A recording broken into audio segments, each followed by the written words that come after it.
Maraming salamat po kay Pastor Atin. Palapakan naman po natin si Pastor Atin sa napakaganda pong pagpapakilala sa bumubuo ng Team Green.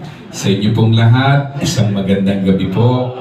At una po sa lahat, ang aking taos-pusong pasasalamat po sa inyong lahat dahil ngayong gabing ito, naglaan po kayo ng panahon. Alam ko po, isang malaking sakripisyo para sa inyo ang magawi po dito sa aming tahanan at magkita-kita po tayo ngayong gabing ito.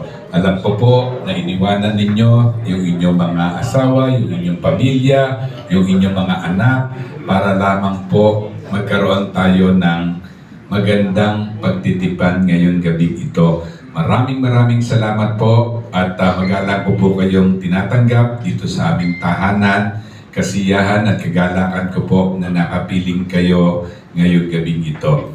At in the same manner, ang buong Team Green po ay nagpapasalamat sa inyong lahat dahil sa inyong pagtugon sa paanyaya po ng ating kaibigan, ating kumpadre, Kapitan Resty Jacinto,